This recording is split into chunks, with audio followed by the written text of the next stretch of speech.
Rahim. Today we'll be discussing a very interesting case study, the entrepreneurial mindset. And some of the key learnings in this case is how to leverage your hobby and passion and your innate skills, and how to work with less, and how to leverage your surprises. So this is it's a very interesting and real life case study, which talks about a lady called Roxanne Quimby, living in the United States of America. The case starts like somewhere in the 70s. She was born in late 60s. Roxanne's father was a Harvard Business School graduate, and he was doing a good job. Roxanne had two sisters. The other two sisters, they loved business administration courses, and they were obsessed with that, and they wanted to go into that. Roxanne turned out to be a very different lady, and she was called as the black sheep of the family. She was altogether different in her pursuits, in her likings and dislikings.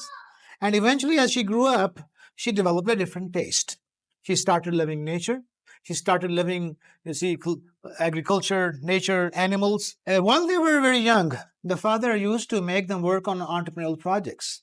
And when the girls used to ask their dad for pocket money, the father used to say, "Hey, girls, make some money, make $2, I'll give you $2. The matching money concept. So these young girls, they started doing small things, small chores, making some handicrafts, and doing small basic things. And in a way, sometimes working on their father's entrepreneurial projects, making some pocket money. And by the time Roxanne graduated from her high school, she had $5,000. She went to San Francisco School of Arts, and as she moved there, she further fell in love with nature. And eventually, that was a very interesting days. She dropped out of life. She turned into a hippie, and she also fell in love with one of our class fellows. And as they decided to marry, and when the father came to know about this, the father disowned her. Roxanne Quimby decided to pursue her own life. So she and her husband, they went to the East Coast, and they went to a place called Maine. They had their own hut. They started living there.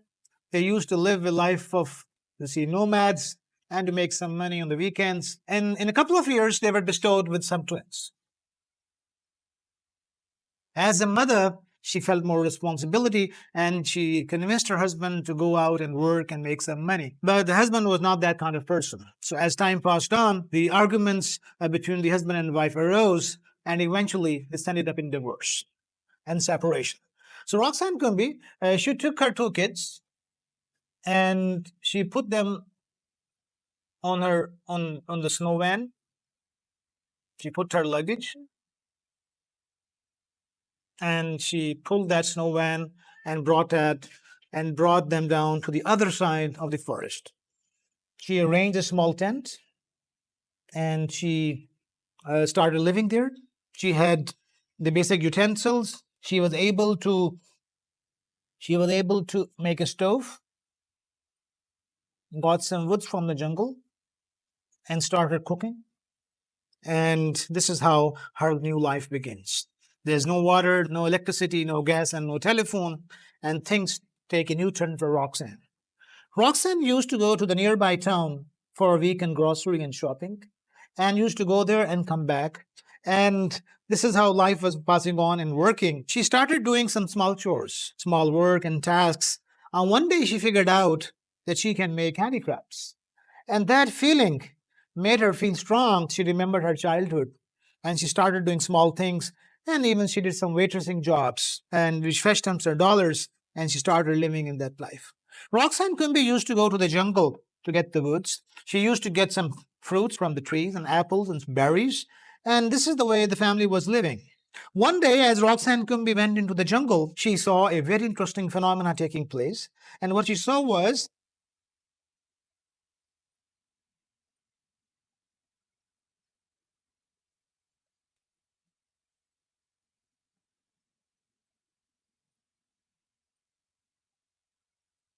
So what Roxanne Quimby saw was a very interesting phenomenon. Right in the middle of the jungle, she saw a person with a beard which was never trimmed. And there was a small hut, some 30 beehives there, and an old truck, and a heap of wax lying there. As she went into conversation with this gentleman, she said, "Who are you, sir?" The gentleman replied, "My name is Burt, and I'm a native of New York, and I have dropped out of life, become a hippie, and has moved to this jungle." So as they discussed the commonalities and their hobbies and passion, they became common, and in a way they turned into a friendship. Roxanne Quimby asked the bird, "Sir, can you teach me beekeeping?" So this conversation led Roxanne into learning beekeeping. And in a few weeks' time, Roxanne was learning beekeeping, and she was imitating and replicating the same model into her own nearby her own place of living. And as time passed on and a few weeks further passed, one day as Roxanne was collecting honey out of the beeswaxes, she discovered and noticed a heap of wax lying there. As she looked at that heap of wax, she asked Burt, what's this? He just replied, this heap of wax, which is waste and lying there, and it is keeping on accumulating. So Roxanne Quimby came up with a very interesting idea. And she said, hey, Burt, when I was a young girl, I used to make candles. And she started reminiscing and remembering her childhood days when she used to make handmade candles. So this idea reflected and made Roxanne to think about it. Bert was kind enough to give away the wax, the waste material. She took that heap of wax and brought them to her own place of residence. She cleaned it. Cleaned it. She melted it. And as it became cold, she made a beautiful piece of candle that was handmade, that was unique, that was free of chemicals. She made few. She brought them into the market and she just displayed that. And it was an immediate sell. People were really astonished to see a unique, handmade, a mother, a person in need, and a person who's obsessed with quality and excellence. When she does something or he does something, it's not something mediocre. So that idea and that selling gave Roxanne a new hope of life. And that new hope and new energy and enthusiasm gave her new ideas. That's why we say that small successes and small wins lead to new hopes and new ideas. Roxanne comes back and she brings in with more colors, with more designs, and eventually this business model keeps on developing and further progressing. As time passed on and as Roxanne used to go to the town to sell her products, she observed her neighbors. She observed other people selling other items on these stalls. What she found was that there are some people who were selling baby cloths. Roxanne discovered that these baby cloths which were being sold, the quality was very poor, the stitching was not good, and an idea came into her mind that why don't she start this as well? So with this idea, she comes back and during the conversation, she talks with Bert, and Bert endorses her idea, said, why not? So why not? And this question and this enthusiasm leads her to think what to do. She arranges a sewing machine. She arranges some cut pieces from the old market, and she sews few pieces of cloth. These few pieces of cloth turn to be a great business opportunity. One of her first customers is her own kids. She takes those pieces of cloth, gives them to her own twins, and she sews 2 extra, brings them to the market, and all of them are sold because they're unique, they're something special, high quality, and that gives Roxanne more energy. So she comes back with a higher level of energy, and with that energy comes more ideas, new designs, new fashion, new material, and new combinations. And she needed more people. So as Roxanne Quimby used to go to the town, she observed that there are some on the suburbs, on the outskirts of the town, there were some old houses. And in these old houses, she observed some ladies sitting outside these houses. And they were welfare moms living on charity. They were sitting with their kids while the kids were playing. Some of them were sewing something and doing the households. So as over a period of time, she had become friends with Roxanne. They have become good acquaintances. And here, an interesting idea comes, and Roxanne convinces them to join her entrepreneurial journey. And some of these ladies join her as workers, as people who are sewing cloths for her and making candles.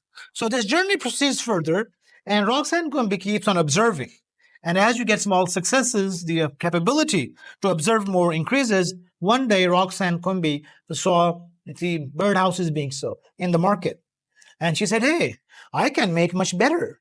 My design capability and my execution capability is much better. So Roxanne asked Burt, do you have a saw? And Burt had one. She got a free saw and cut pieces of wood and just used her hammer and nails and made one. And that was another big sell. So you see, as time passed on, Roxanne Quimby was able to see more and more ideas. And more ideas were converted into opportunities. And she needed more people. She kept on engaging more people, more ideas. Bert was there. And then something very interesting happened. It was winter, it was snowing, and it was winter, it's cold. And as they were making these products, and as they were making these various products, candles, birdhouses, and baby cloths, and her lips were dry. And as she was making something, as the wax, her wax-filled hands, as they touched her lips, she said, "Wow, lip balm." So she came up with a very interesting idea of lip balm. And what a wonder and surprise that she purchased an old book, and as she opened, she found a recipe to make lip balm. She got some peppermint, a small plate, and poured them and mixed them, got some small tins, packed them, and she brought them to the town, and that was another big sell. So Roxanne Quimby had diversified into many ideas, into many products. She had a lot of people working for her. Into many products. She had a lot of people working for her. As Burt saw this opportunity converting bigger and bigger, both of them decided, hey, we need to work together. Why don't we start this business formally? So that was a very interesting turn in this case when both of them pooled $200 each. And with this $400, they decided to produce various products and start a new formal entrepreneurial journey. So with this $400, if they had an MBA, if they had formal business education, what would they have taught?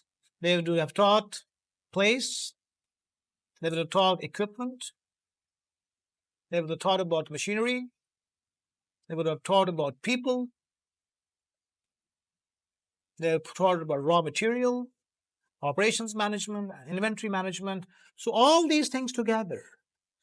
But they had only $400.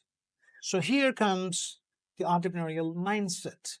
With the entrepreneurial lens, Roxanne Quimby was able to identify an abandoned place that was on the outskirts of the town. She was able to identify a school which was not populated. It was a deserted place, and the owner wanted to get rid of it, and he was only asking for $150 a year, which he wanted to pay as insurance. The doors were not there, the window was not there. So Roxanne Quimby just was quick to make the deal. She, along with her friends, went there with their hammers and nails, got the doors and windows fixed, and the place was there. Equipment. Roxanne Quimby went to the old machine market, and she purchased mixers and utensils and stoves. And that, maybe we don't know the exact cost, but as less as like $40 to $50. And the machine and equipment, people. The people were already on board. So the people join her. Raw material is already here. And the wood is coming from here. And here you go. She starts producing more and more. So Christmas comes nearby. And the annual festivals come nearby. And during those December days, Roxanne Quimby went to a wholesale market.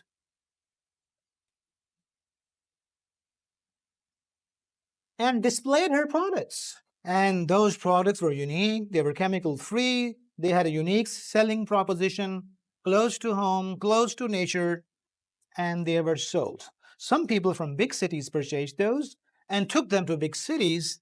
And after a few days, they came rushing to the small town. And they were asking, where is that lady which sold those?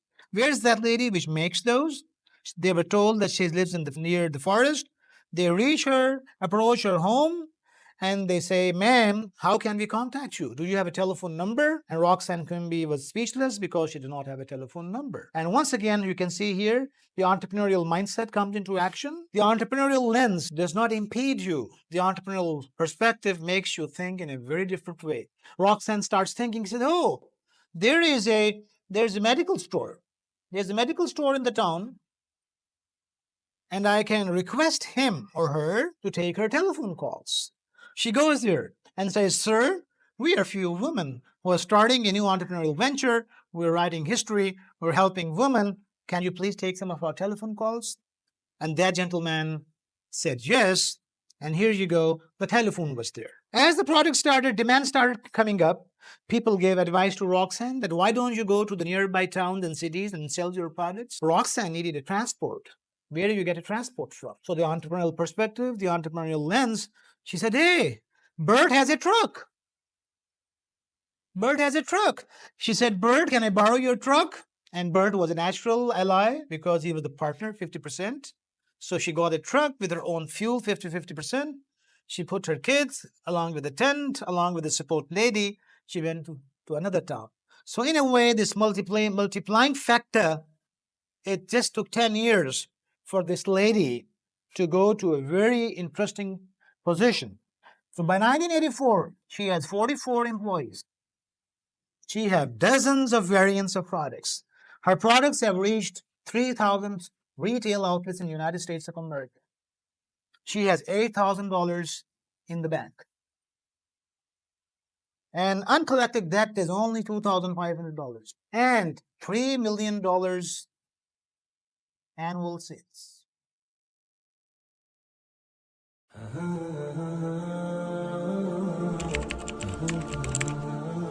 अपनी दुनिया आप पैदा कर अगर जंतु में है।